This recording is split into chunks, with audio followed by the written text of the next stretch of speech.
All right, greetings, ladies and gentlemen, and welcome to the Stage of Destiny. We will be doing a special Buster Wolf podcast on the Soul Calibur franchise.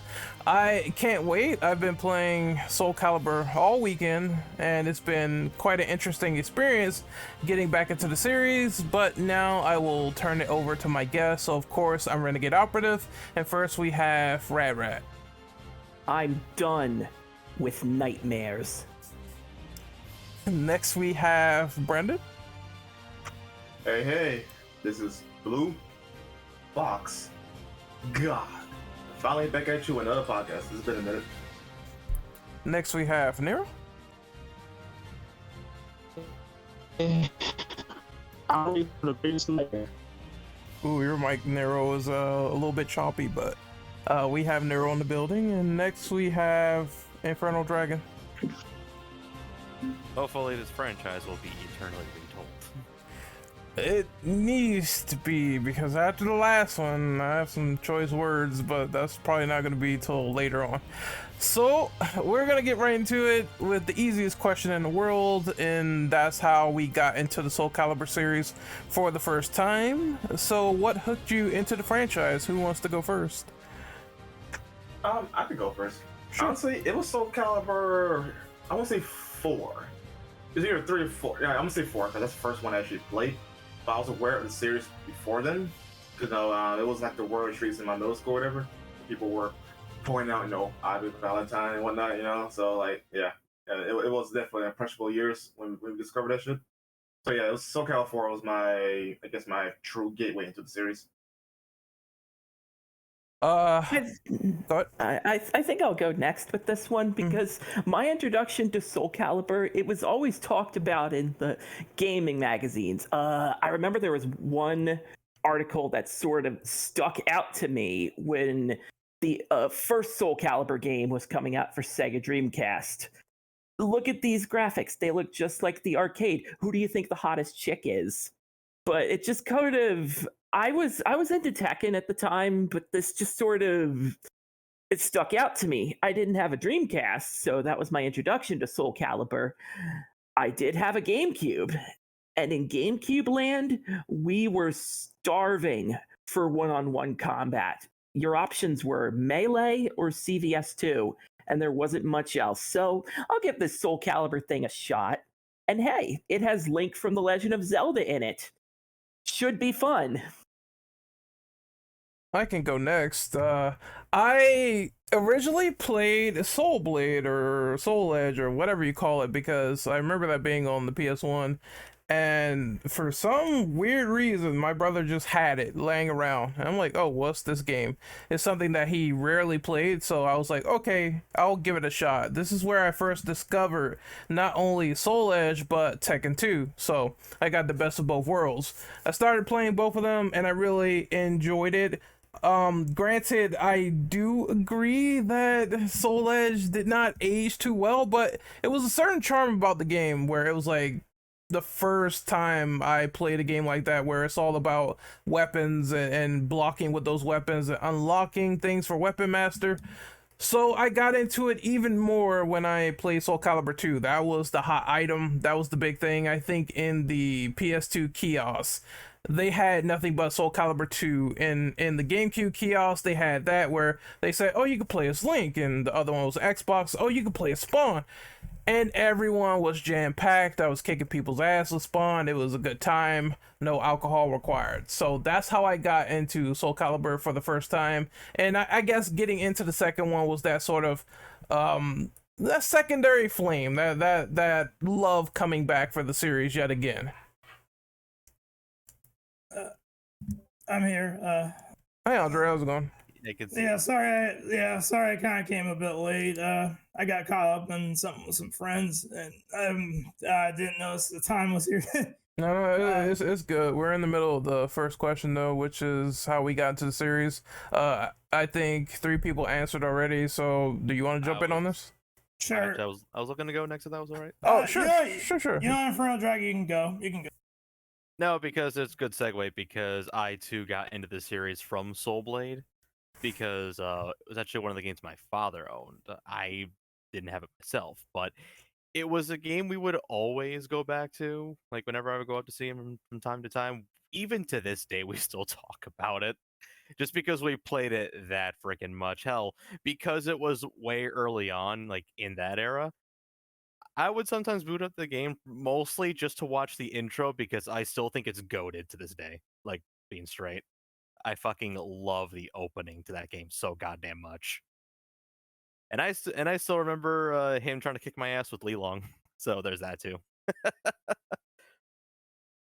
And of course, when it got renamed to Soul Calibur, that threw me the fuck off later down the line. But it's like, oh, but once I saw the name like Soul Edge in there, I'm just like, oh, what the hell happened here? What is the Soul Edge we're talking about here? I thought this was Soul Blade. What are you, stupid? Who wants to go next on this, Sandra? Oh yeah. Okay, so to keep my story really brief. I one day was walking through Toys R Us and I saw a kiosk and it said these big letters Soul Calibur 2. It was the Soul Calibur 2 demo at Toys R Us. I saw Link. I was really surprised, like, oh, Link is in Soul Calibur. That's pretty cool. Eventually I kind of like dabbled with demos with Soul Calibur 2 and 3. I knew about the series, but I didn't really get into it fully until Soul Calibur 4 when I bought that in like 2009. Since then, I became a huge fan. Really, I think it's one of those fighting games that's like really unique where it uses weapons because most fighting games it's usually like martial arts and or anime, but it was definitely really unique for what it was at the time. Okay, we're gonna move on to question number 2, unless Nero wants to answer this one. Nero, you there? Nope, going once, going twice. Yeah. Basically, I got into Soul Calibur with 2. I was playing over a friend's house and she kicked my ass. Okay. Yeah, that's usually how it starts. Your friend just beating the holy shit out of you until you learn the game. But it was a great time. It was one of the experiences that I had with Namco where it was interesting and fun and different because, of course, like I said, I played Tekken 2 and this at the same time. We're gonna move on to the second question though. What are your thoughts on the general gameplay within Soul Calibur? Who wants to go first? I guess I'll take it. Sure. Yeah. Soul Calibur's general gameplay is really interesting because since you're fighting with weapons, characters can do like parries and deflects, and it's kind because that goes into the garden pack system of Soul Calibur where if someone's about to attack, you can actually like parry that attack, and it really creates these like really fun mind games that make matches like really memorable. Another thing that's also really cool is I know Soul Calibur 6 introduced like meter, like the soul charge mechanic where some characters get unique abilities if they use like meter. Like for example, if Keelik uses a soul charge, he goes into evil Keelik and it changes up his moveset like super. Or if like let's see, if a character like Mitsurugi goes into it, he gets like more damage on his stances. But yeah, I think the general combat gameplay of Soul Calibur is really fun. I say 2 is my favorite with 6 as a close second. Yeah, that's about it though on my end. I guess I'll go next. It's fun. Like the general gameplay is just completely amazing and fun. And it's easy to hop into. That's what I noticed when I was playing Soul Calibur, the first Soul Calibur, at least on Dreamcast, because I forgot they like rebranded their whole shit after Soul Edge. But after I played it, it was like there's various moves and you can deflect, and I also saw they tried to add in new mechanics in the series with these power attacks where you light up and you could do devastating combos. So each game, for what it was, whether it was for better or worse, they always tried to add in this micro invention to the process of gameplay, which I always appreciated. Some of it didn't land, like how they coordinated some of it with Soul Calibur 6, but I still just thoroughly enjoyed the gameplay throughout that game, no matter what. So I felt the same way as Soul Calibur 4 rolled around too, and I just had like Vader, and I was doing these crazy throws on people, and it was the best thing in the world. So I think if you're looking for that accessible fighter to get into, then this one is like super easy. Compared to Tekken, where it's like you have to really master and learn the movement, Soul Calibur is all about striking. So whoever gets strike first and they just keep dominating throughout the entire match, that's about it. I really like it, and it also teaches you that the guard is you have to keep your guard up at all times as well while you're fighting, because some people can just easily take out Nightmare and do an overhead and you're fucked, or something equivalent to being knocked out of the ring is very prevalent in Soul Calibur as well with the stages. So you have to be really careful around the arena stages and not get KO'd, which is another element of danger within Soul Calibur. So that's what I think about the gameplay. It's good, but you have to watch where you're standing. I guess I'll go next if you're finished. Sure. My general thoughts is like, I fucking love fucking base combat. Coincidentally though, I got into MK like about like 2 years, not 2 years, a little bit more than that though. But I finally got the game myself, right? So of course at the time the 3D era was prominent, different stances, whatever, weapons, all that. So it was like, okay, this is like a match made in heaven. So that's what draw me into Soul Calibur. Just generally speaking, it's the weapons combat, right?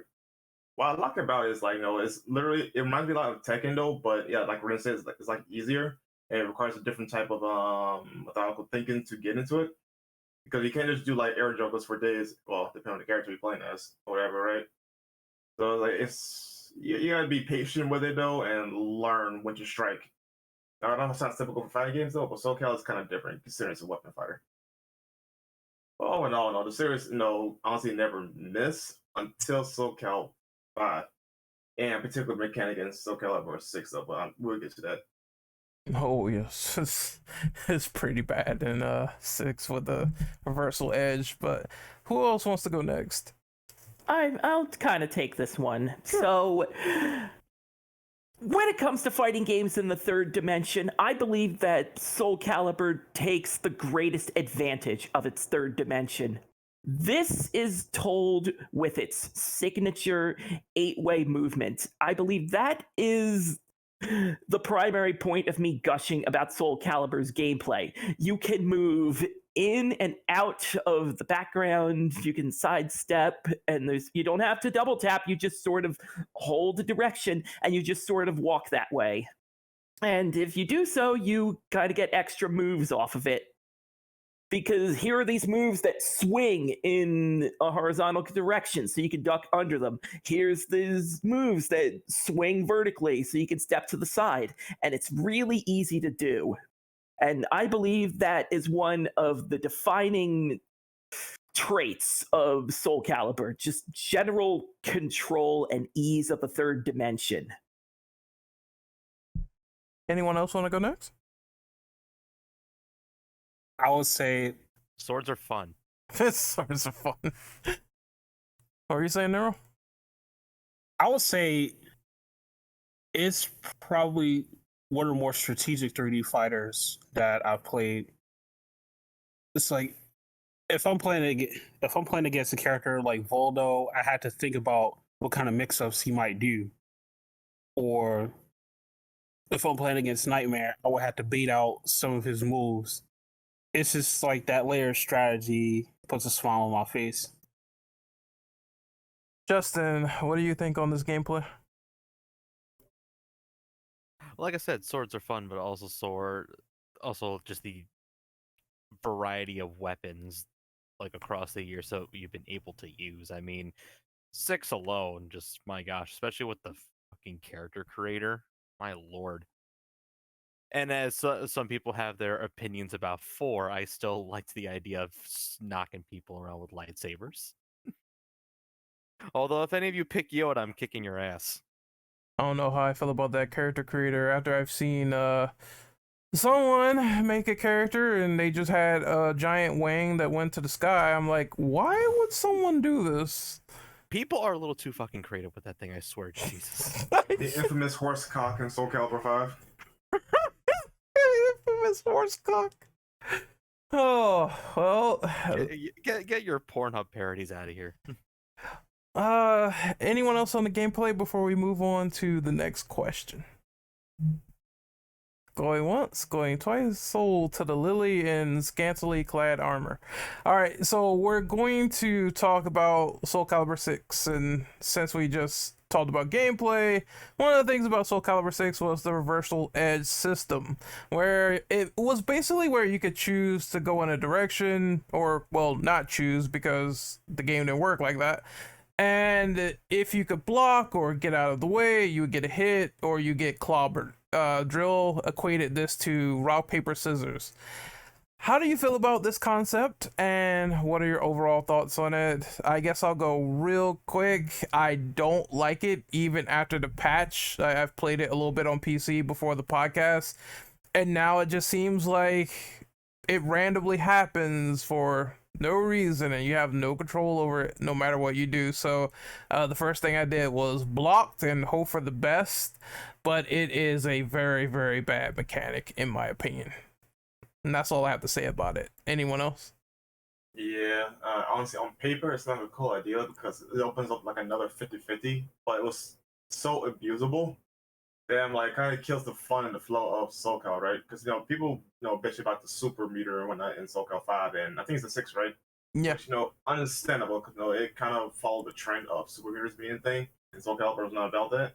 But reversal edge, man, like honestly, it makes me want to appreciate the super meter more because at least it's a common mechanic and it's pretty straightforward in nature. Whereas the reversal edge is like, all right, rock, paper, scissors, you're done. Or just abuse the fuck out of it to stop people from, trying to end your life in the game. Just execution was just horrible, and I hope they never do that shit again.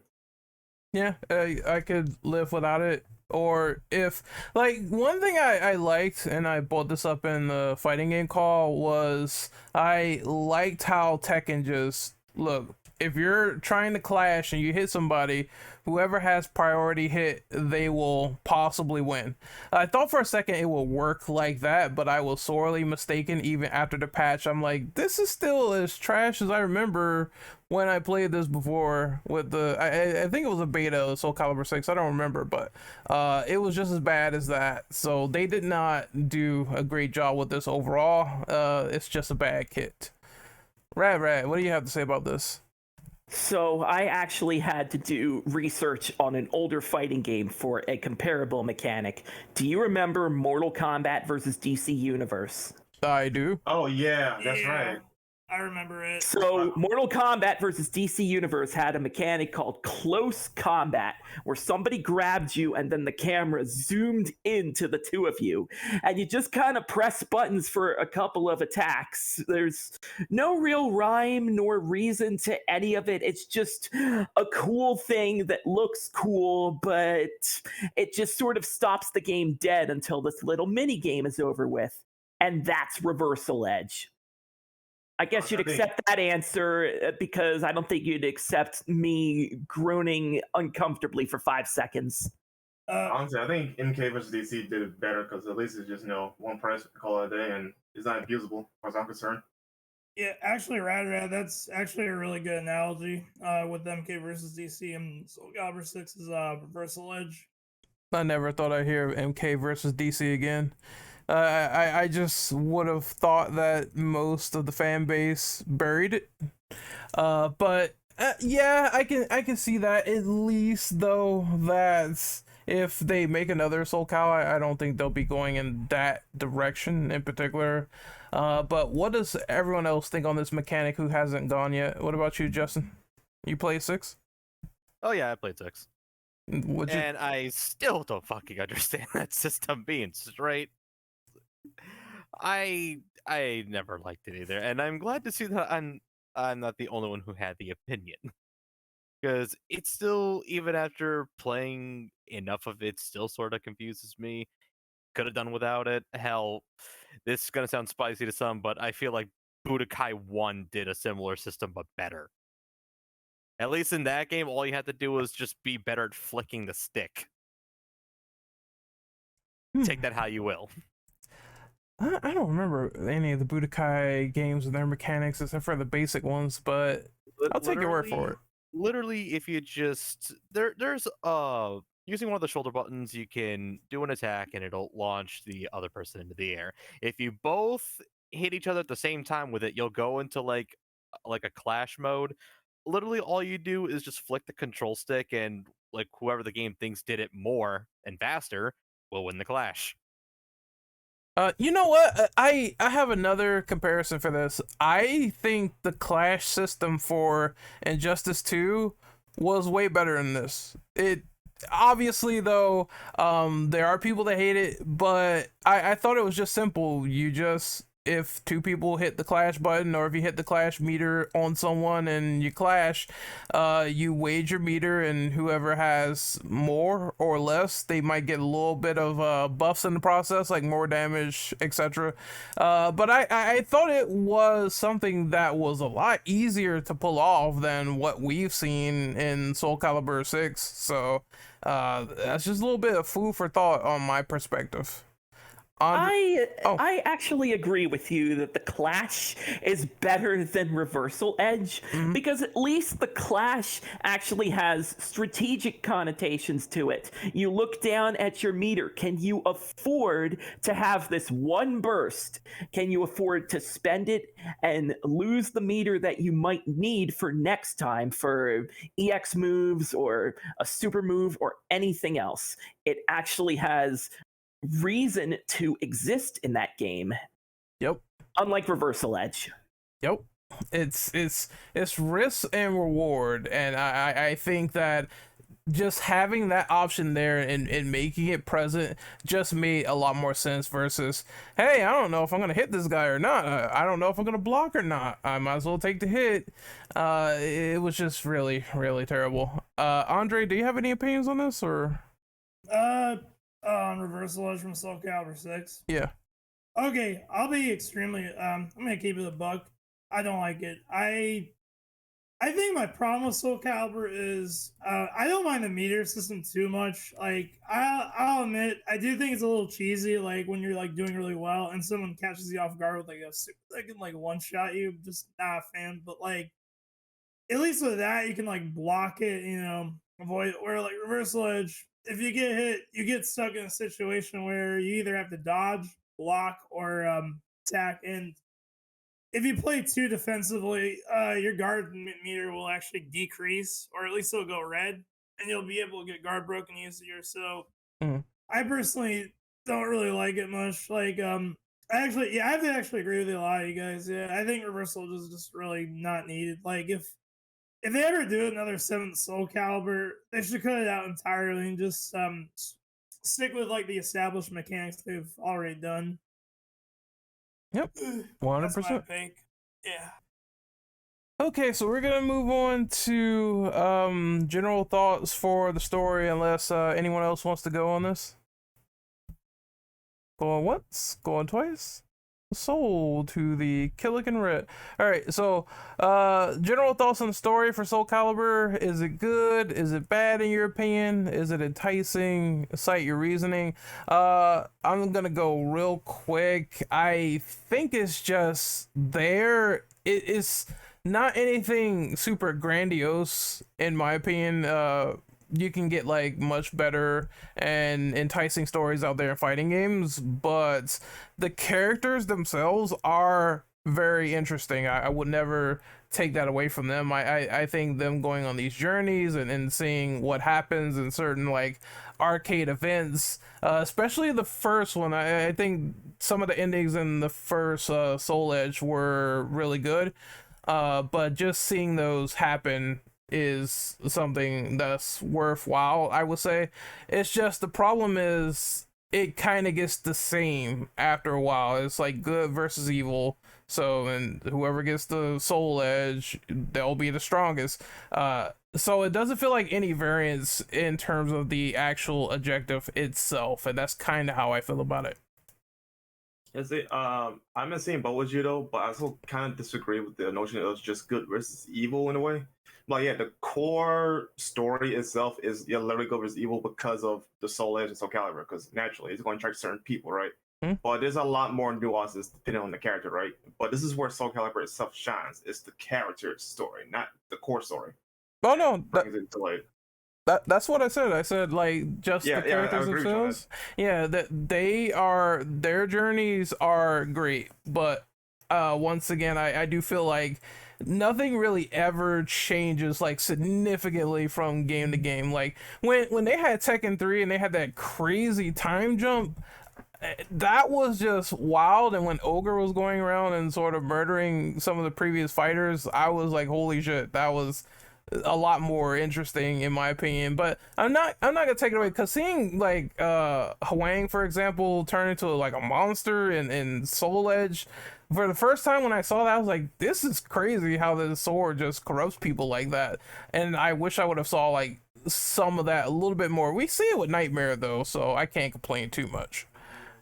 Yeah, but I would add to that. Technically speaking, as we say, it's not completely true because they actually did that with Soul Calibur 5. That was the biggest jump in anything for Soul Cal because timeline wise, it's like 20 years after 4, right? And they did a lot of changes with the cast, like they cut off characters, or some characters just went flat missing or didn't appear at all, right? Mm. But But the problem is Soul Calibur 5 story was just not good. yeah, Yeah, I heard people didn't like that versus Tekken 3, where it was just like accepted. Some people were like, "Oh, I miss the older characters, and I don't like that they have their styles, but I can't play as them." To interject on that, Mm. well, the reason why people love Tekken 3's characters is like, I'll put it like this: they're successors, but they feel unique and different enough to be their own character. Like, like for example, Jin taking after Kazuya, Boring taking after Beck, and in a sense, Jaya taking after Wang Ri. Oh yeah, of Or course. if I'm yeah, like the characters in Tekken 3 felt like really unique and different. Or like Soul Calibur 5, a lot of them just they honestly just really feel like functions. I'll be honest, like Did some of functions. them stick around for 6 or? No, because 6 is a soft reboot, so it goes back to Soul Calibur 1 in terms of like timeline alignment. Oh Yeah. shit! Well, damn, I did not know that. Yeah, they're. I think it's for the best, to be honest, because Soul Calibur 5's time skip just wasn't executed that well. Like, Yeah, it literally ruined the series, to be quite honest. Because like they did so much changes that they couldn't go forward because the characters they have people didn't like. So like either move forward or do a hard as from the looks of Soul Calibur 6, I don't mean to diverge a bit, but they're going in a completely different like direction. Like, it's the same timeline, but they're doing a lot of changes, so it's like they're not falling into the same pitfalls as Soul Calibur 5, which that will be interesting to see whenever inevitable Soul Calibur 7 comes out, which I don't know, will be years away. I'm pretty sure they're gonna do the same thing, where it's like they know that the previous character stuck, so they just might stick there and throw in like a guest character here or there. I think it's been like a lot of either new characters or old characters that's still been around, so they can still do some cross promotion with that. But anyone else on the story and the characters of Soul Calibur? I'm gonna say like I do enjoy some of the character stories. Like Siegfried, he thought he was doing good, but he turned out to be doing like evil, terrible things to revive his father. Basically, he got tricked by Soul Edge and became Nightmare.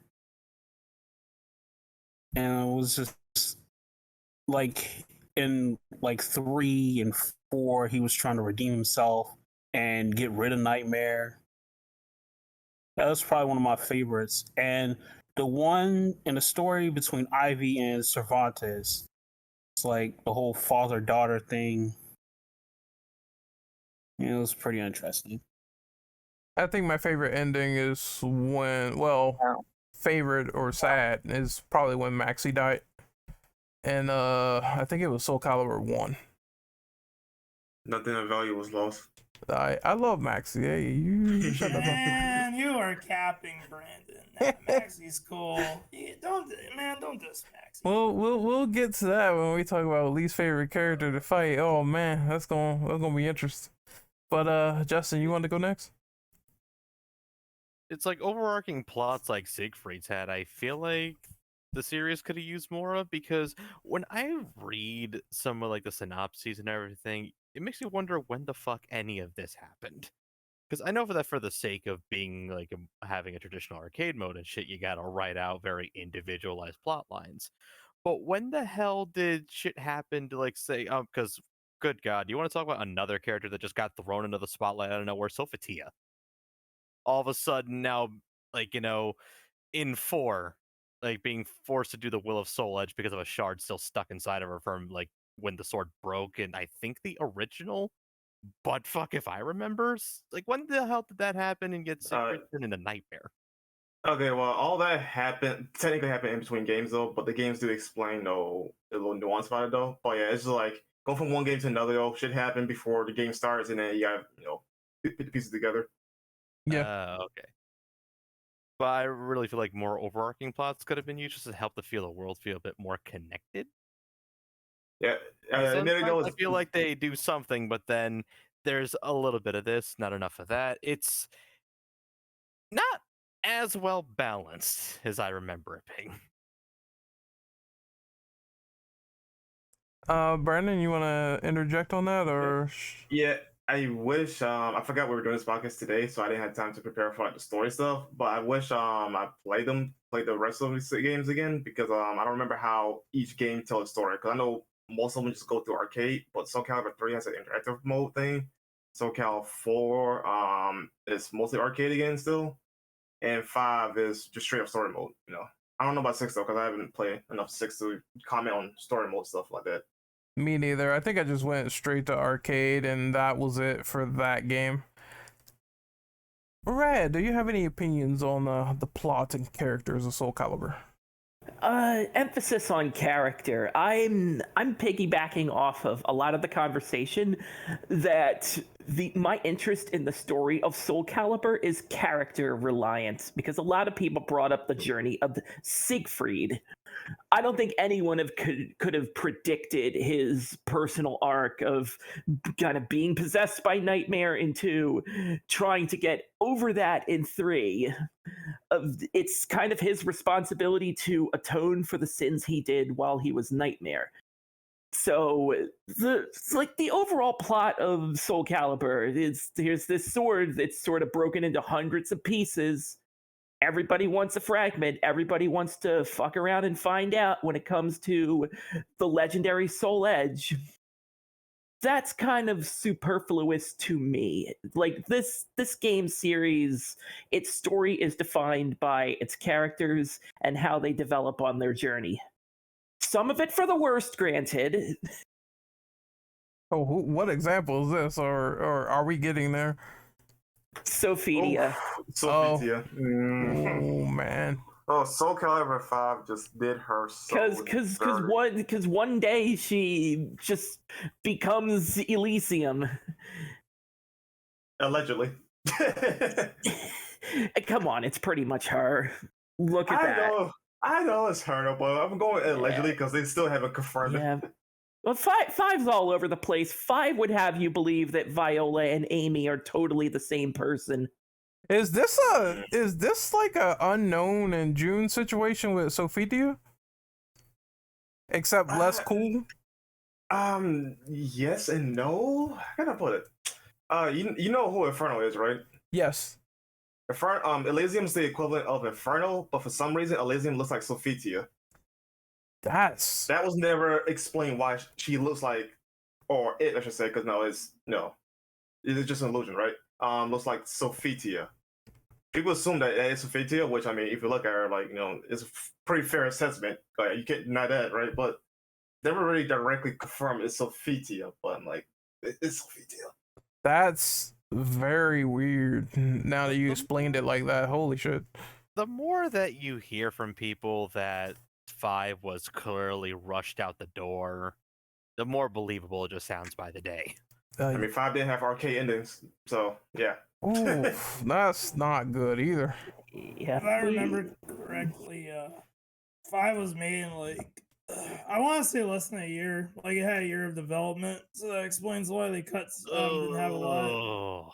Yeah. For a Oof. game of that scope, no. God, Bamco, you I'm fucking idiots. impressed they made that in a year, to be quite honest. Yeah, like Oh, Bamco XX, y'all need to freaking get thumbtacks up your ass. actually, what's crazy too is the story mode was gonna be a lot longer, but I guess they didn't have the budget, so as a result, it ended up being only 2 hours. I think it was gonna be like 6 hours at one point. I think gonna it be was long. both budget and time. Yeah, that makes sense. Yeah, their budget for Soul Calibur 5 story was the heck with it, just pay someone else to do the cutscenes. But anyway, back to character. When I say it's defined by their journey, this explains why Soul Calibur 5 is such shit. Because I have a feeling it's going to be a question, does anyone actually like the new kids on the block? I don't like Patroclus. I certainly don't like Pyrrha at the end of the day. Yeah, Sophitia's kids suck. I don't like her kids though, but I do like some of the new characters they have, like ZWEL, whatever the fuck his name was. Zoe. Yeah, him and Viola though. I know Viola is like infamous in the community though, but I do like her in particular, not her infamy. Yeah, so, yeah, but oh, sorry about that, Brandon. Yeah, but the Sophitia's kids, like, nah, this is not it.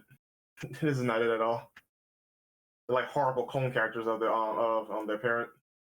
And they're just completely unlikable. Do I care about their journey? No. Patroclus leaves the absolute worst first impression of he just stabbed someone because he thinks they might be malfested. What a great protagonist. I just put that sword in his back. It's like, it's a done job. It's a done deal. Oh God! It's like even talking about Soul Calibur 5 gave me PTSD. How dirty did they do Nightmare? Yeah, Nightmare is horrible in the game. Oh, he's just some random duke now. It takes a lot of the power out of Nightmare's presence if he's just some guy. Him and honestly Siegfried, because Siegfried, got dethroned from Soul Calibur. He's just some dude now. What did they do to this game? I was just thinking, like, maybe it's a great thing that I've never played this one. I've played all the other ones until this point, so... Yeah, there's a reason why that game is such an infamy. Because holy shit, they did so much wrong for a game. It's hilarious. From what I'm reading up, because I dug into the grapevine just a little bit, so here's what I've seen about Soul Calibur 5 just now. That the story mode was indeed meant to be a lot bigger. In fact, 4 times bigger than what we got. A completely new story that was supposed to go all the way up to 9. Oh, well, yeah, they definitely cut some corners there. And in 6, there actually shows something from Cassandra Soul article. Oh, not article, Chronicle, I'm stupid. Soul Chronicle. That paints 5 as a bad future that they're trying to avoid completely, which means that's just a dev saying, yeah, this game sucks, we fucking hate it, let's just throw it into the trash. Well then, Namco, you can just sort of wrap that up and put that in the trash bin. Holy shit. Well, it did nearly kill the franchise 5, so I don't blame them. Oh, man.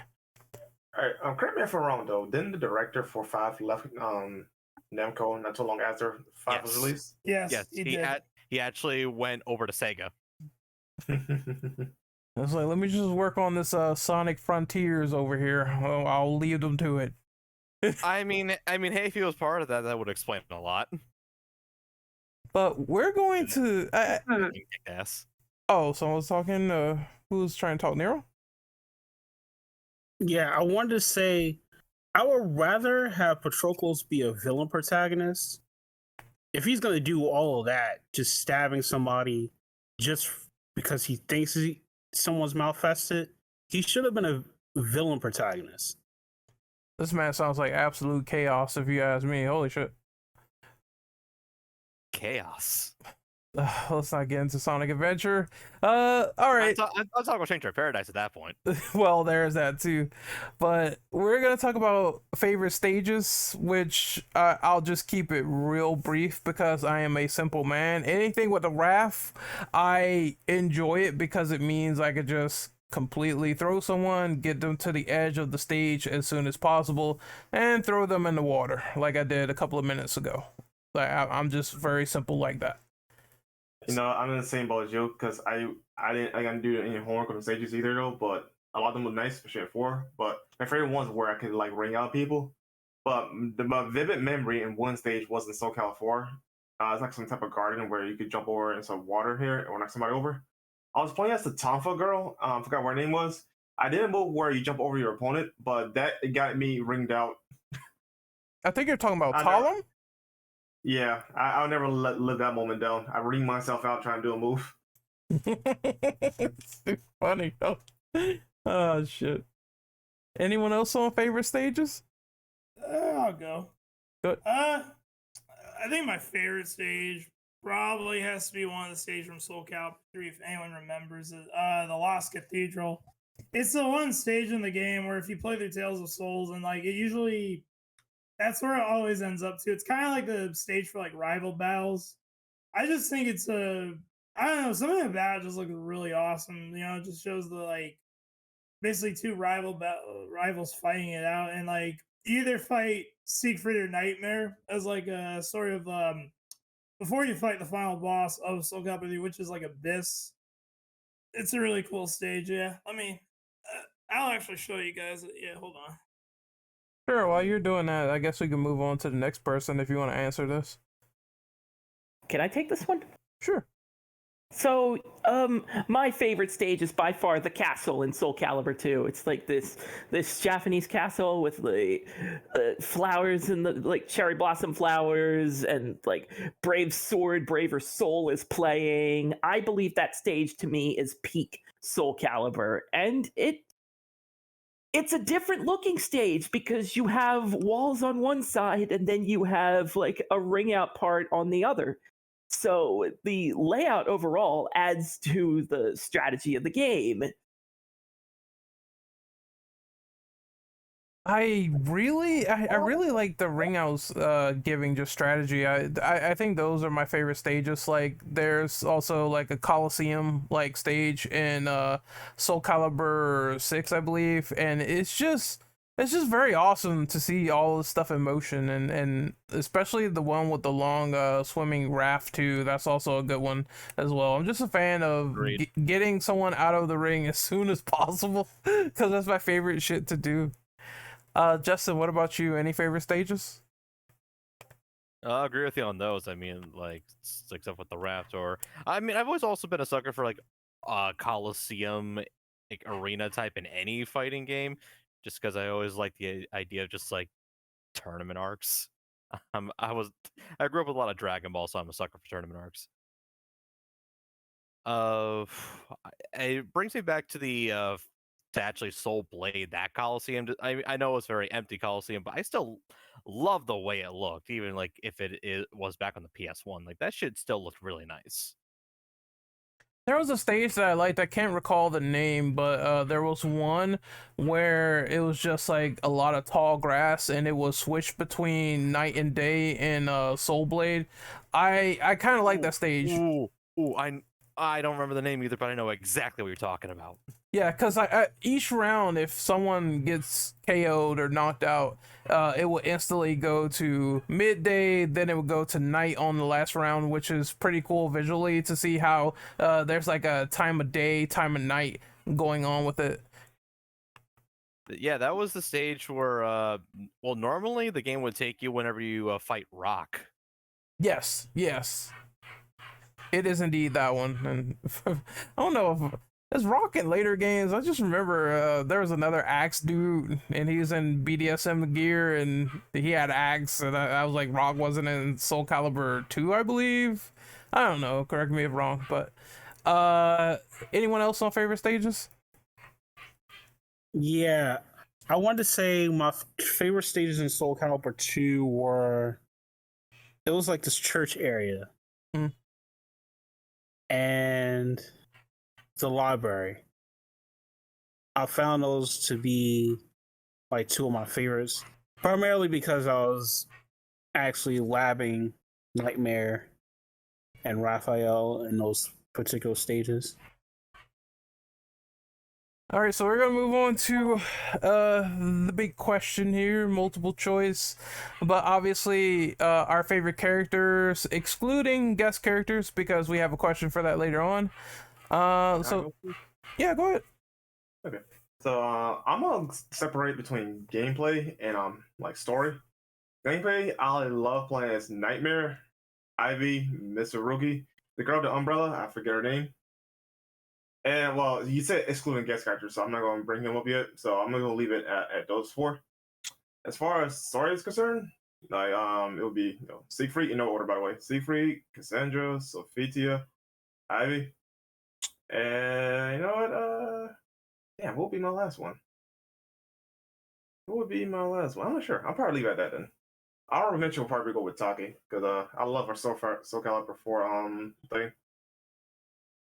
I'm going to say I like Taki, Mitsurugi, Killick. There's someone else that I like to play with that I really forget about. Oh yeah, Maxi.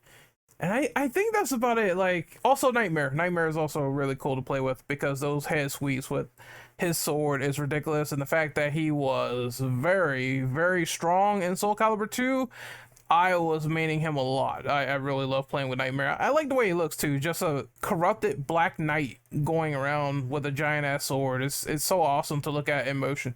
As well as like Killick and doing the little pole tricks and hitting people with them. That's also cool to see visually as well. It's just all around great characters. You'll find someone with a unique flair one way or the other in Soul Calibur. That's how I feel about it. I would have said Nightmare though, but you have to be like specific with him because he is multiple characters technically, because Siegfried was on Nightmare, the Iteration 4 or whatever. Maybe I would just say Siegfried Nightmare because of course he's going on that journey of he's now corrupted and he has to get through it. So I really like how they presented that when it first happened. I thought it was a nice divergent character change of something he couldn't control. Yeah, for me, I probably will go with 4 Nightmare. That's the one I pretty much got invested in first. I'm pretty sure that one was wasn't that Ivy's dad? No, Ivy's dad was in Soul Calibur 1, right? The Nightmare in that one. I don't remember. Think far as that so. one concerned. Yeah, Soul Calibur, the first Soul Calibur is like kind of a blur to me, even though I played a little bit of it just now. But Rad, favorite characters to play with, your mains. I sort of juggled between this one as opposed to who was my favorite character then and who's my favorite character now, because it changed over time, except for Zhanghua. Zhanghua is the most fun character to play as, and to me, she is my favorite character. She's got this playful Chinese blade style where she does this really powerful, dynamic move, and then she sort of pulls her sword back like she's taunting you, like a just kidding type thing. There's so much of that in her offense. She wants you to play around with her. She wants you to try and counter her if you can, and then you pay the price. Like it's just a fun style overall. My grandest memory is when you sort of sidestep with Zhanghua and you're holding down forward. She does this like 1, 2, 3 vertical loop attack.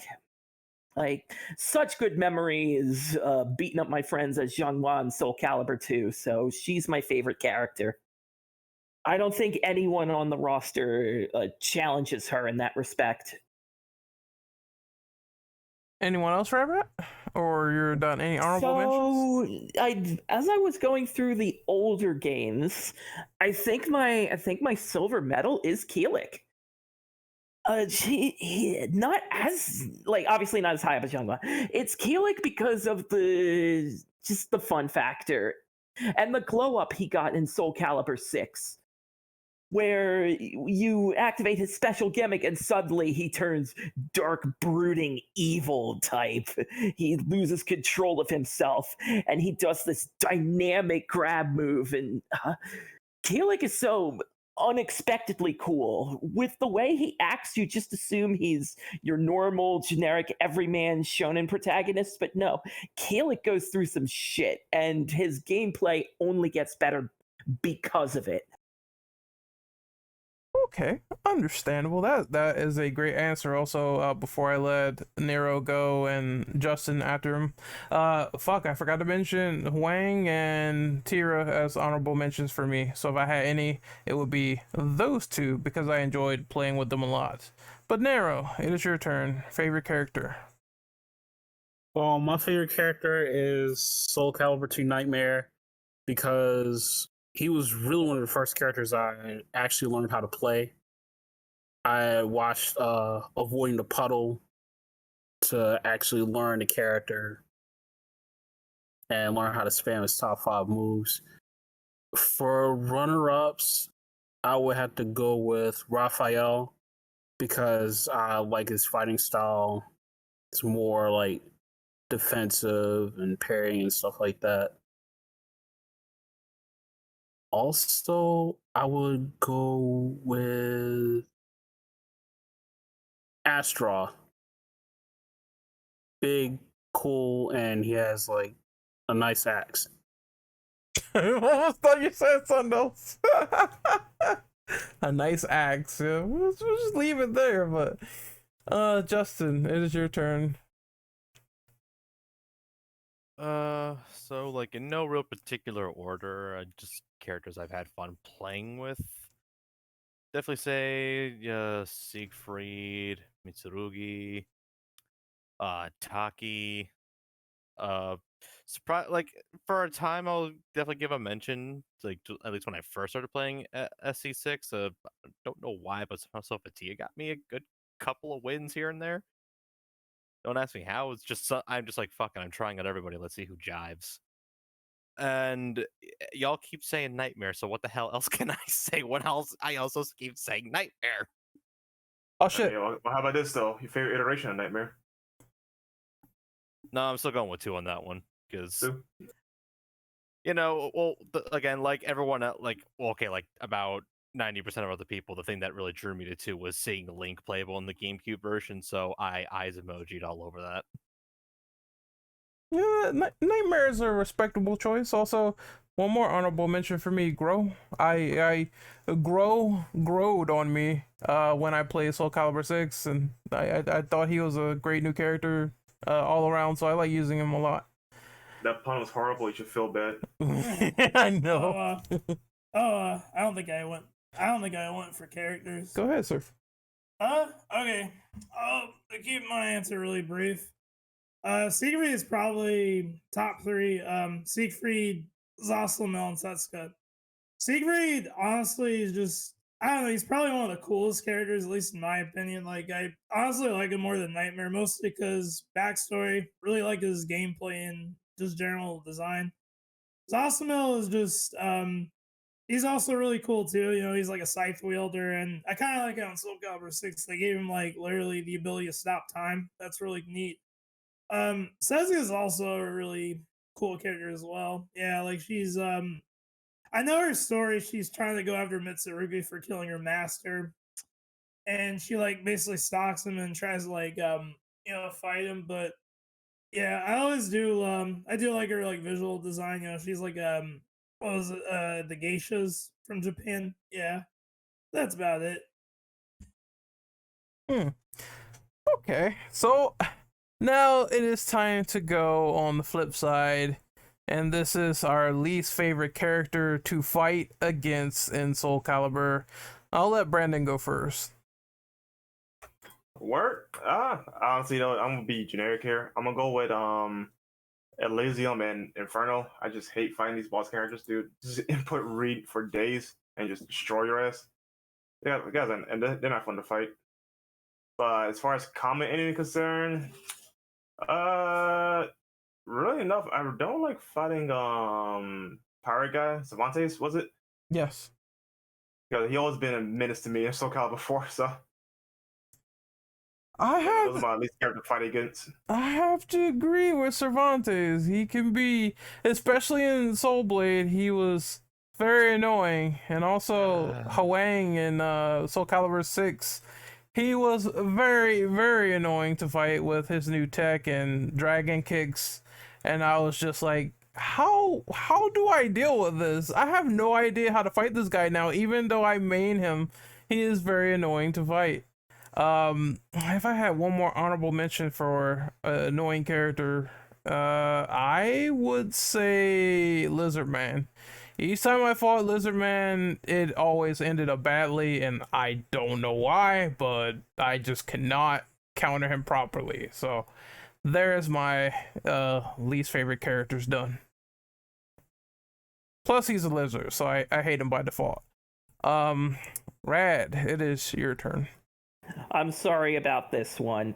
I can't stand fighting Nightmare. So it's mostly in later Soul Calibur games where everybody's getting their nice little critical edge super move, and those are cool. Hey, what if one character's his super was a counter move in a game that absolutely likes aggression? I will either trigger that thing carelessly, or it's fully chargeable, so it just sort of activates no matter what. But to me, Nightmare is just so annoying. Like, you can have your maxis pressing 81 buttons in a single minute.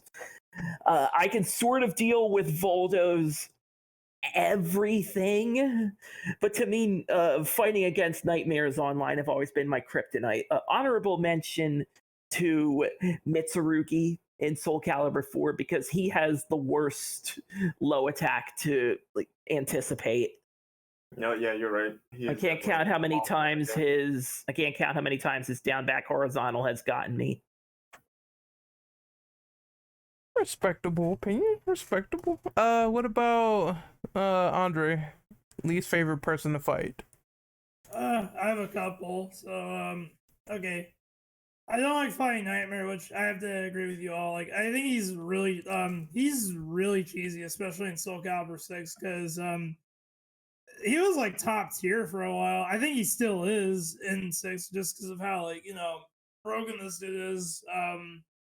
Another character I really don't like fighting is actually, you know what?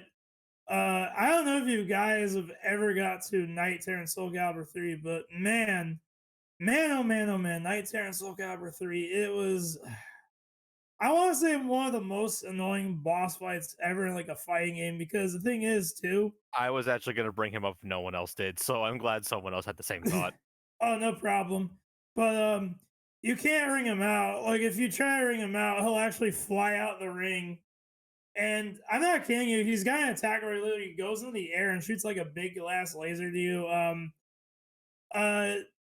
He's got moves that literally crumple your guard, break it, which is kind of weird. And yeah, he's a pain in the ass to fight against. And then one more is probably Algol, because I mean, as cool as Algol is, why is he playable, man? Really playable boss character? Guy shoots balls, purple Shoots energy balls. Fun though. Oh, balls. Yeah, it was fun though. I said it. Look, but Algol is kind of annoying to fight against, especially in Towers of Soul and Soul Calibur 4. Yeah, that was the worst. Yeah, I'm done with that. Respectable. Sorry, I had another moment of traumatic stress. Soul Calibur 6. Has anyone ever fought an Aswell player? I have not. He's this prick who basically has both Soul Calibur and Soul Edge, and he really doesn't play like anyone else on the roster. Just I don't even feel like it, because I'll just go on and on. I'll just throw Oswell on there of annoying characters to fight against. Rad, is Aswell the lizard looking dude? Yeah, that's him. Oh god, yeah. Yeah. I don't remember him too well, but all I remember was like he can like summon all these weapons, kind of like Noctis from Final Fantasy. Like he's got like all these like weapons he can summon, and yeah, he was like really cheesy to fight against. Uh, Anyone else on annoying characters to fight against? I'm gonna be all with the boss characters. I mean, they're just annoying, period. I don't like dealing with them. They break the rules of the game. Well, we have to follow the rules. Like, they just need to get that ass banned. Honestly. Inferno sucked. Soul Calibur 2. That boss got me a lot. 3 phases, man. Oh my god. Justin, Thing what is, like, what yeah, about you? just- I'm going straight with the boss characters, but again, special mention once again goes towards Night Terror because really, you want to talk about breaking the rules of the game? It's like, lol, I have wings, I can fly. You can't ring me out, bitch. I'm also a big fucking hunk of a target with a large sword. How do you feel about dying because I decide to laser you? This I've heard of cheating bastard AI in games, but this is something. It's like he was trying to. Oh, he was trying to be the next. I can never remember his name from Street Fighter 3, but he's like he was trying to be him. Gil? Yeah, in terms of cheating bastard levels. He shakes hands with Azazel from Tekken 6 and he's like, "You are my brother. I love you." And they also shake hands with pretty much every SNK final boss known to man. Oh god. If we ever do a podcast on King of Fighters or SNK, every boss is gonna get put on that list. I have a Damn feeling. straight. Like the moment you start debating who's the worst, you just debate on which rock is bigger type of deal. yeah. But we're gonna move on to guest characters. So Soul Calibur is known for guest characters since the second one, and we're gonna talk about our favorites in this department. So who wants to go first? No, fuck it. I'll take the stand again. Sure. My favorite one is my bias one is Kratos himself. He is a hell of a lot of fun to play in Broken Destiny. Yeah, that was him. He was in what SoCal and Mortal Kombat, like back to back. So like, damn, this guy's been busy. This man was a hot commodity. I played that game recently, and playing as Kratos, that was the first person I picked. For other characters though, as honorable mentions, I give it to Starkiller, Ezio, and Tubi. Tubi was a menace when she first came out, but she's like toned down just a bit. But yeah, like, it's crazy how they incorporate her moveset from her own game into the freaking into SoCal. Same thing for Ezio. Like he had like nothing going for him, but they incorporated him pretty damn well in Soul Calibur 5. Anyone else on this question? Kaneki is going to kill me if I don't bring up this character. Haomaru in Soul Calibur 6. Absolutely my favorite guest character. And he is enhanced by another one of Soul Calibur's defining features, Create a Soul. Because you could take the Haomaru and turn him into my actual Samurai Showdown main, Rasetsumaru, who's just basically a Dark Haomaru. But all the authenticity that the development team of 6 did to try to make Haomaru as close as they could to how he is in Samurai Showdown, that's like, that hits me right here.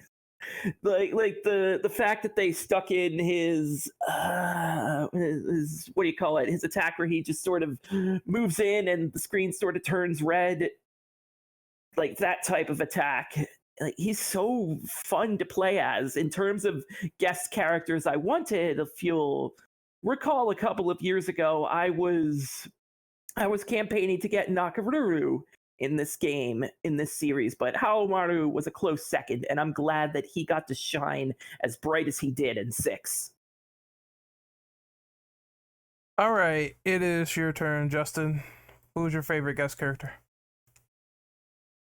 Oh, that is certainly a loaded question. I will say, I mean, gameplay wise, I will definitely say 2B.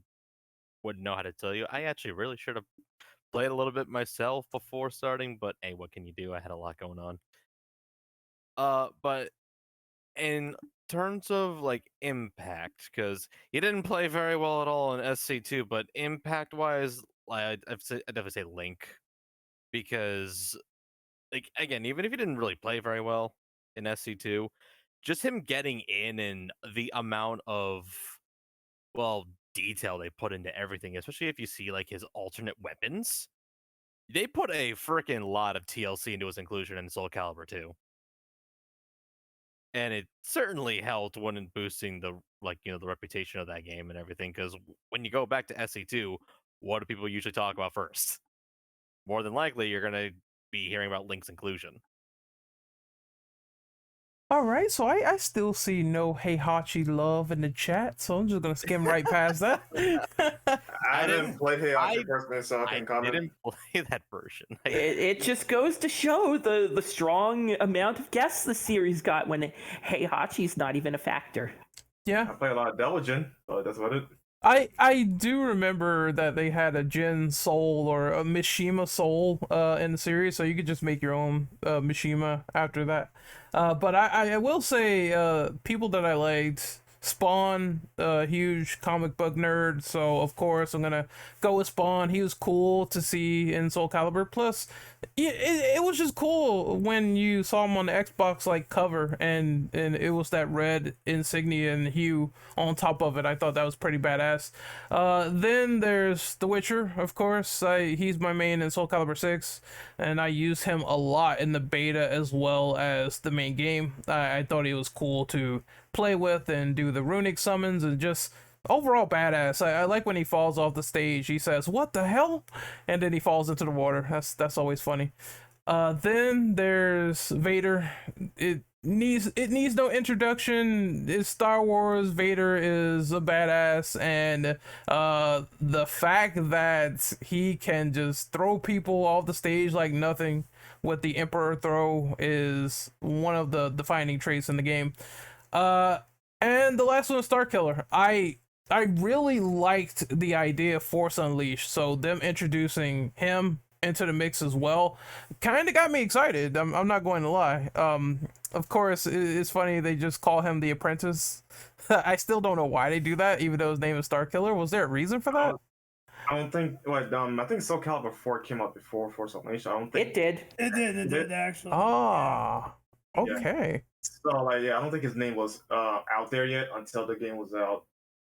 Okay, but still, that was just seeing him in the game was kind of cool, and I like this move as well because they felt very unorthodox, and I liked that for the character. It really showed that he was, still getting his stripes, whether he would be, a Sith later on and stuff like that.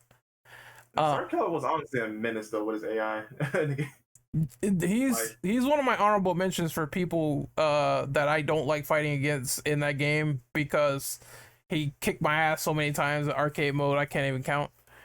Right? Like, not even Vader's that hard. That's saying a lot. Yeah, it was night and day when fighting Vader, and then fighting him, I lost more to him than Vader. And it's like, goddamn, dude. Like, Jesus. But anyone else on favorite guest characters? Sure, I'll go. Since you guys listed a lot of them, but I'm a simple man. I'll probably go with Vader, because Vader was actually the reason I bought Soul Calibur 4, because at the time, I was still kind of a Star Wars fan. I was watching like a lot of the Clone Wars cartoon when it came out on Cartoon Network, and I was like, "Oh, Vader's in this game. Maybe I should play it." And he's really fun to play as, like, just force choking people, doing the Emperor throw, all that. He's a really fun character. I really like Ezio a lot. I think for all Soul Calibur 5's flaws, Ezio was one of the best things to come out of that game. Like, everything from like his gameplay and like just the the way they handle like his moveset and animations. And I also think it's really nice how they brought in like his theme from Assassin's Creed 2, the rooftops theme. That's also cool. And I believe that's about it. Yeah, you guys pretty much said with everything. Anyone else before we move on to the next question? Well, I like to say Yoda. Oh man, this man is small hitbox. Being an asshole to other assholes is funny, but I hate it when someone's being that asshole to me. Oh yeah, I just heard the nightmare stories of him being very hard to hit. Yeah, Just it's 'cause pretty he- Yeah, it's crazy. impossible to hit. Like, only thing you can do is lows, and I think mediums. If you try to do a high, GG's. Oh, that's pretty bad. Damn it. It's like just knocked out a good couple of your options right there. It's like good luck. You couldn't throw him either. Yoda was the only character in the game you couldn't throw. So GLHF. yeah, sorry about that. It's cool. It's cool. All right, so I guess if no one else has any answers on this, we can move on to the next question. Going once, going twice. Soul to the Yoda in green, who I despise because he's a midget. All right, so we are going to talk about favorite and least favorite modes or features in the Soul Calibur series. Examples include Weapon Master Mode. Soul Calibur 3 had a more interactive story, create a soul, armor damage, or guest characters. It's a lot of features to go through, but any features worth noting as your favorite or least favorite? Who wants to go on this? I'll go first. Go ahead.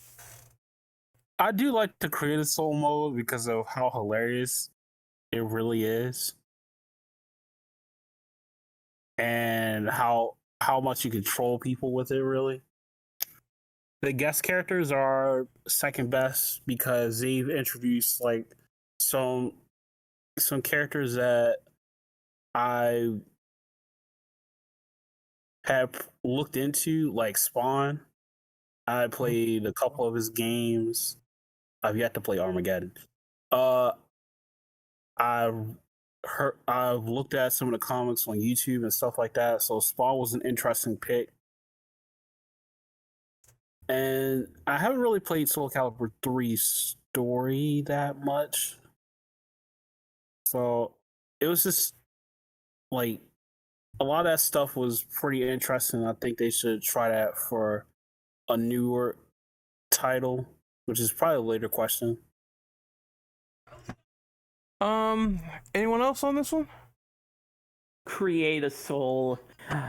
In Soul Calibur 4, I spent so many hours on that motherfucker because I was friends with a lot of people who played 4, and so if there was an anime out there, if there was a video game character, you could create that character and you could take it online with you. I owe so much of my Soul Calibur 4 playtime to how authentic could I make my Fire Emblem character? How authentic could I make this particular character from an anime look? I ran into so many Ichigos, so many Sephiroths. It's just to me, it's the signature dish of the entree that is Soul Calibur 4. Yeah, I'm gonna have to agree. I think that even though I did not have a lot of time to delve into it, I think Create a Soul is that marquee and diverse mode where people can go in and make their own fantasy, make their own character, and just take them and fight with them or fight with her. And I do like the fact that they also just make it easy by saying, hey, if you want to access any of the moves from the previously established characters, you can do that, mix and match. And I appreciate even some of the styles I've seen where people will fight barehanded. It gives a little bit of variety to the game. So that is 100% a great addition that they made in the series. I also do like Weapon Master mode. I think it's a nice tiny grindy RPG sort of thing where you can get like new equipment and just go through it with the missions that they give you, and it gives you a little bit of it gives you basically a little bit of stuff to do in the process. So it is something that is not just your typical run-of-the-mill we'll just do arcade mode and that'll be it. I do like that you get equipment in the process, so that's pretty nice to see. Let's see. If I'll go, yeah, I'd probably have to go Weapon Master mode and create a soul. Like, I think like I'd say 2 and 4 are my most played Soul Caliburs. Mostly 2, mostly because of Weapon Master Mode. And Soul Calibur 4, like I remember I used to spend like what was it, hours and hours just creating characters and fighting against my little sister, and actually some of my friends too. It was always fun. Yeah. If I turned it on the flip side and I had something that I hated, I would say it is the interactive Soul Calibur 3 story mode. I played this for a little bit before this podcast, and it is not the greatest. One of the things that I noticed is that the AI is not only hard, but there is these quick time events where if you don't react in like a split second, I would say a nanosecond, you take damage and you go into the fight and you will be at half health. So it's not that great. And the thing is, they tell you the command prompts on like guard or whatever. It will say G instead of the X button or circle or anything like that, and it'll be in white, and it'll make it a little bit, you know, hard to really tell what button is what in a fast amount of time. I've taken plenty of damage during certain fights. I remember getting completely stomped by that guy with the giant scythe, and it was not fun. It was not a good time, but I enjoyed the gameplay. Just not that mode. Are you talking about Tales of Souls from Soul Calibur 3? I know Yes. you. Yes. Actually, you know what? I do like Tales of Souls, but yeah, there are points where it can be really cheesy. Like some of the secret fights are like really annoying, and like if you want to fight Night Terror, you actually have to like get a lot of like a big perfect streak of wins. Like you can't lose at all, and and I think your reward for it is literally fighting Night Terror. It's I mean you get a lot of gold if you do it, but at the same time it's like it's not worth it. It's Yeah, Soul Calibur 3's AI is it's really cheesy, like to an insane degree. it's cool as a concept that they wanted to introduce a more interactive arcade mode, but the problem is that when they do those quick time event things, it is so friggin' fast that I swear to God, I'm like, and I've played like games that had like tons of quick time events before, like RE4, RE6, where they're like they will come at you, but that one is just a nanosecond. So I felt like I don't even have a chance to react to it before I get hit. It's one of the things that they could have fleshed out a little bit more, but it's whatever. Like I said, I can see people having fun with it, but I can also see getting hit all the time is a little bit frustrating if you aren't fast enough. So it is what it is. There is a lot to appreciate in terms of modes that they brought over, but that's how I feel about it, to be honest. Anyone else? I'm gonna still be vanilla and say create a soul, but I like it when fighting games have a character creation mode, because when they really put their minds to it, it can be very in depth. You can, for better and for worse, Oh, create a lot of good shit. I've actually seen the really creative things, like the actual legitimate creative things that people can do with Create a Soul over the years. I love what they can do with it. I love the people they make with it. I love how you can even, like in the case of Soul Calibur 6 especially, how you can even edit already existing characters and even change their appearance. You know, give yourself a little, like, you know, personalization there. Like, I love that.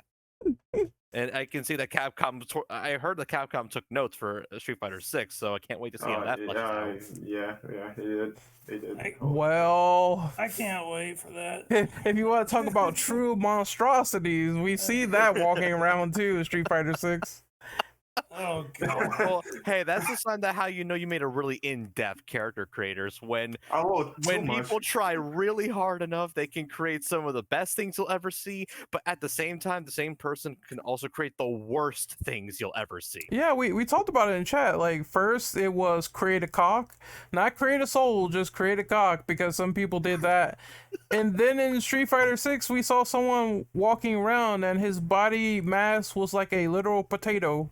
I'm not kidding you. Some of the things you give people, it could be the greatest thing in the world for a replication, and it could be an absolute disaster. I mean, hey, credit to Pro Wrestling Games for essentially popularizing the concept, especially. Oh yeah, absolutely. look at it this way. I mean, if you have any enemies out there, you can just make them in the game, but just make them look really ridiculous and goofy. Yeah, more creative soul. I look forward to beating up your potato. Anyone else on this one before we move on? Yeah, what was it, number 9? Yeah, we're on number 9 right now. Least favorite mode or whatever. No, yeah, everyone said it's creative soul, right? Like literally, it became fashion souls. Literally, I spent more time in the freaking creative character thing than I do actually fighting in most Soul Calibur games that I played. It's just so in depth and fun. But honorable mention will go to like say armor damage though, because it is goofy at the same time to break someone's armor and it turned they were just wearing like a bikini or something. It is a little off-putting though, but it's funny. I like the little detail of them actually having armor damage. I noticed that too. Like when I was fighting Mitsurugi, when I fought him enough, his entire armor was gone. Like at the end of the match. Yeah, he's wearing a Fudoshi or whatever. Fudoshi, like Heihachi or oh Yeah. man, that brings back nightmares from it brings back nightmares from Tekken 4, and I don't think we want to remember that. Yeah, at least it's not a horse cocker, right? Oh god, man, I don't know why people, man, that was weird. They're with Valdo, man. Valdo had it. It was the Voldo model. I remember that because it crawled around just like him, and then it started humping the air. I was like, why do people do this, man? Man, at the time though, I didn't laugh at it though, but now I could just laugh at its absurdity. It's just so dumb. People can actually do this. It's like, Jesus Christ, man. Oh, well, we got humping in the air souls, so there's that. Now we move on to the next question. If Namco decided to bring Soul Calibur back after the failings of Soul Calibur 6 and what went on with some things with that, what would you like to see again? What would you like to see revived, or how would you like to see them go forward with sequels, features, stuff like that? Truth be told, I want them to retell Soul Calibur 2 again, but add a little another twist to it because they technically did that with 6 with it's retelling Soul Calibur 1.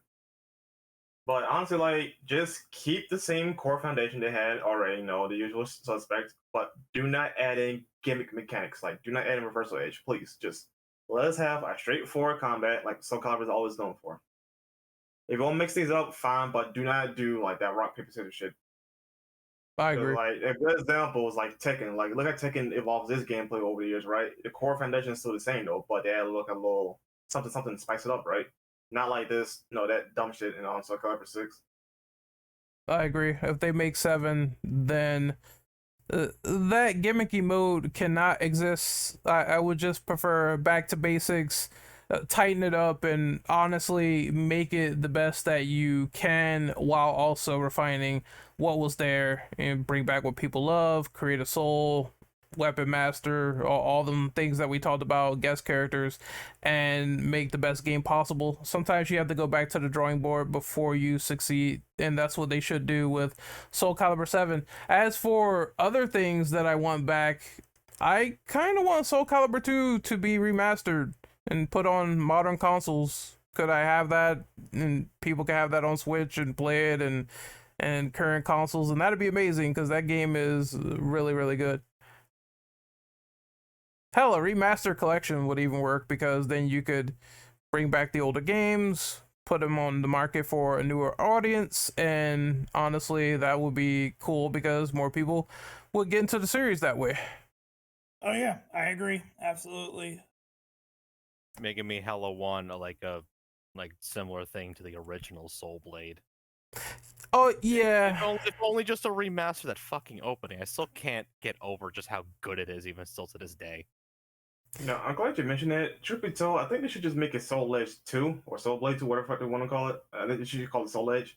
That way, like, at least it could do something, let's say, a little different from Soul Calibur. At least you could justify it being different. Correct me if I'm wrong, though. Isn't like Soul Edge, like, thematically speaking, much more darker than Soul Calibur is the sequel? From the looks of it, or at least from what I've seen, because I haven't played Soul Edge. I've seen all the endings though, and I've read some of the synopsis. Yeah, because yeah, from the looks of it, because I think like what Ren brought up earlier about Huang's ending, where he like turns into a monster and just kills everyone. That would be really interesting if like do like a remake of Soul Edge and just, but like, have that same story, but just, redone, but with like the layer games like mechanics. Yeah. Yeah, I really like that it just showed more of the effects of what would happen if people got their hands on the Soul Edge, and that was a prime example. I think if they remade it though, that'd be nice as well. I wouldn't mind that. It'll give them the opportunity to spruce up what was essentially the first entry in the series. So that's a good idea. I like that. Anyone else on things they want to see for Soul Calibur as a series? What they could bring back, remaster, make as a sequel? No, going once, going twice. Anyone else? What the? Okay, as soon as I turn around, I just see Voldo's Voldo's Penis OP is the title for Soul Calibur 5. Wow. Why? Just why? Just why? Oh man. Yeah, I don't really have anything that Soul Calibur can just kind of do. Just a general back to basics game, no real gimmicks, focus on refining the movement of the characters, focus on keeping as many classic characters as you can. Don't give us it's this character but new, hip and young. Yeah, I agree with that. I think they could warrant Those new blood. characters did not stick. Yes, Yeah. lightning did not strike twice. Yeah, you could warrant new blood. The Soul Calibur 2 obviously did it, but it seems like it did not work that well for 5. Yeah, I think 6 did it a lot better too with the new blood. So like you could have new because- characters without exiting out the other ones. Like, I don't have any problem with new characters, like new styles, but don't take an old character and make a new, less cool character out of them. Yes. I think that's the prime example they really need to learn from. But otherwise, I wouldn't change too much. Refine the shit out of Create a Soul, because a lot of what you did in 6 was recycled from 5. I just want more parts. I just want more customization. Okay, fair enough. Like, that's about it. Fair enough.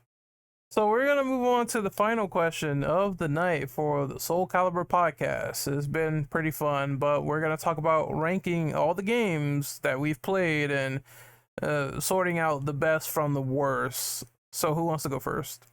I'll take care of this one really quick. Soul Calibur 2 at the tippy top. It is an untouchable masterpiece from top to bottom. Then the first Soul Calibur game, which I eventually went back and played through the Xbox 360 port, and it holds up spectacularly. Not as good as 2, but just as classic and just as respected. The rest of it is where it gets kind of dicey. I would actually put Soul Calibur 4 in third place because it added a lot more extra landmarks, mostly online play, mostly a refinement of Create a Soul. And from there, I think I would put 6 below 4, because despite Reversal Edge being a thing, as far as the single player goes, 6 really tried. Like, every character had their own story. Your created character could technically have his own story, his or her own story.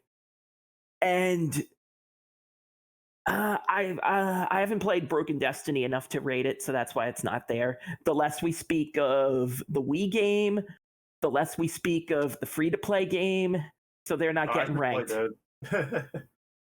That was my most Soul Calibur experience, 5 experience ever. I know I technically own a copy of Soul Blade, but I don't think I would actually put it below 6. I think despite everything Soul Blade is today, I don't think it has aged particularly well. The opening has. It's still a banger. But otherwise, I would much rather play other Soul Calibur games than Soul Calibur 3, because, fuck that memory card bug. It's why I avoided its specialty mode. I'm already blanking on its name. it's like a 4 phrase thing. I'm sorry. And then Soul Calibur 5 is at the absolute bottom because in a world where Bandai Namco had their privileged child that was Tekken Tag Tournament 2, and don't get me wrong, Tekken Tag 2 is what it is, but the quality of that game is at the expense of Soul Calibur 5, and it shows. Yeah, I love that game though, but yeah, it does show. All right, that's my ranking out of the way. My ranking is probably very similar to Rad, although I would put Broken Destiny a little bit beyond the first one if I were to pick, because that game is a very well-rounded Soul Calibur game on portable systems. I thought that it kind of shocked me how surprising that quality was. So I definitely think that it is better than at least the first one and Soul Calibur 3. 3 does have some cool gameplay, but it is marred by very lackluster modes, and they tried to make up for it with a more extravagant story, and I get it, but at the same time, I just don't like how cheap the AI is in that game compared to other Soul Calibur games. I think that's when it got really unfair.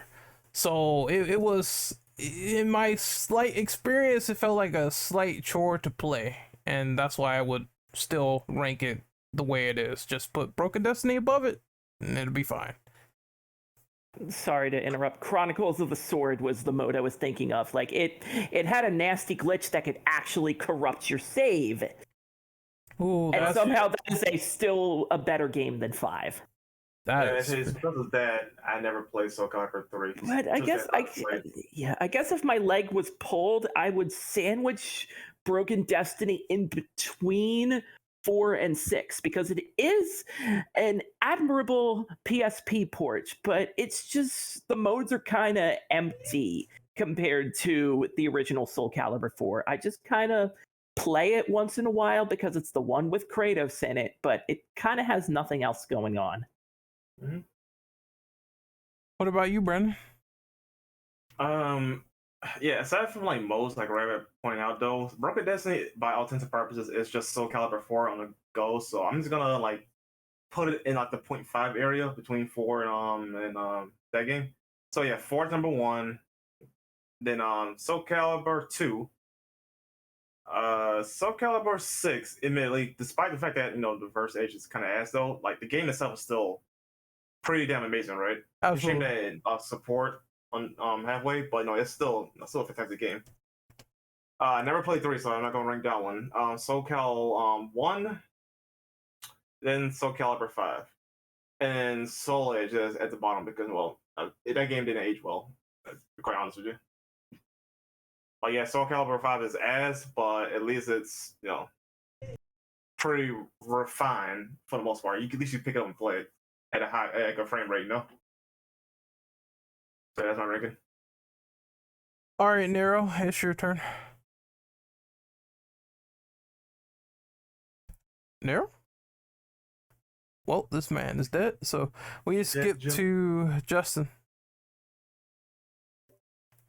All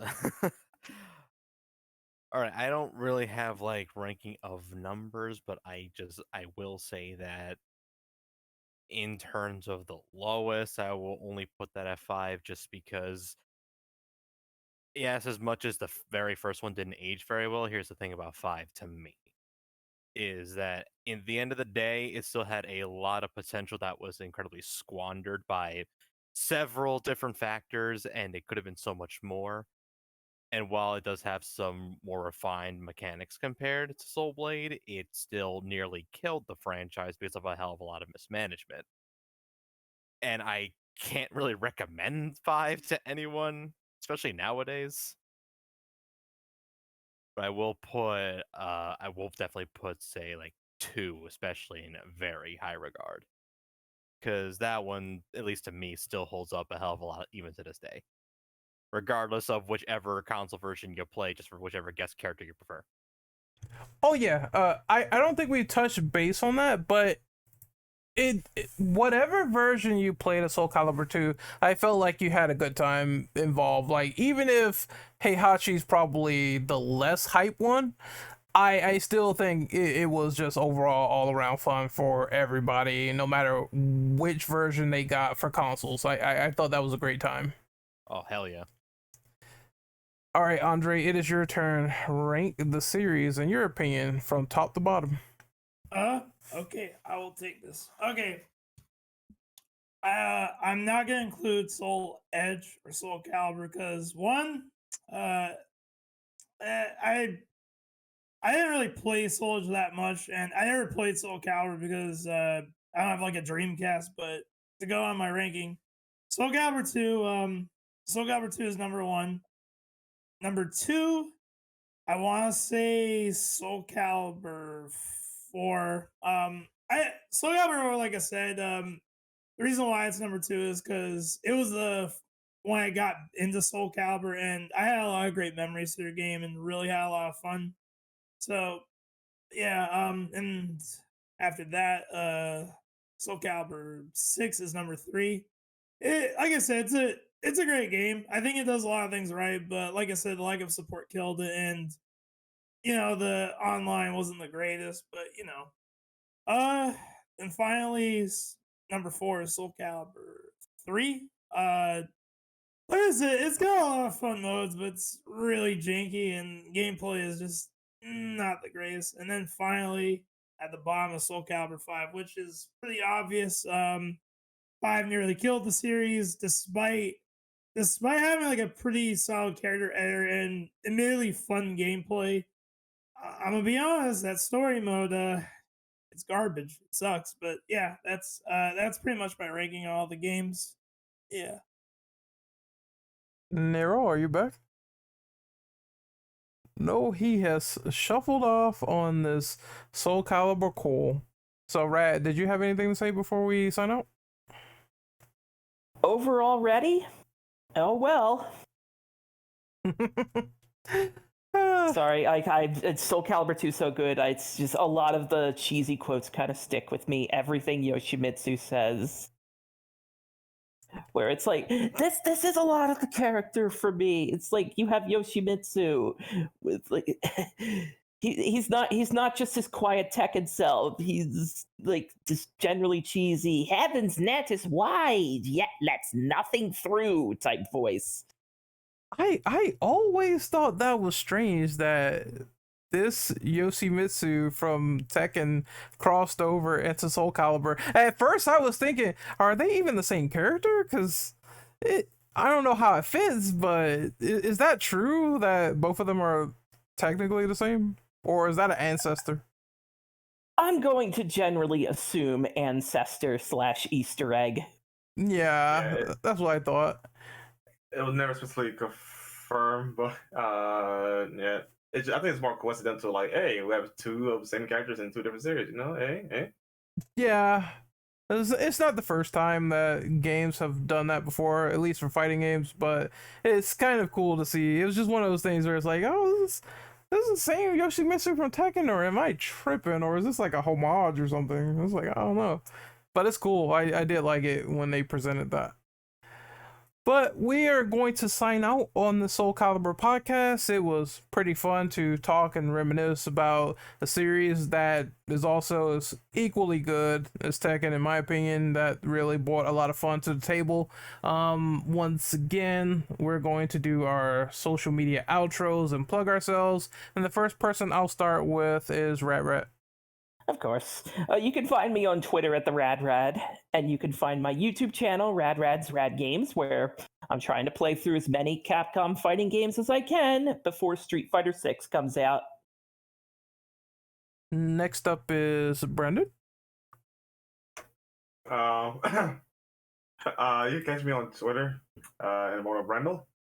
I have a link tree in there, I think, somewhere. Yeah, you can follow all the socials there. And I catch you on another podcast. Where are the horses? A horse cock, apparently, according to that. Next up is Nero. Unless he is still dead. Yes, he's still dead. His planet needed him. I have to go. My planet needs me. Nero was seriously wounded, but the soul still burns. Dun, dun, dun. Dun, dun, dun. Where you can find him on Twitter at King Nero Barrage. That's where you can find him. His links will be in the description. Justin, it is your turn. Outro yourself, good sir. Y'all can find me on Twitter at InfernoDragon3D and on Twitch and YouTube at InfernoDragon343.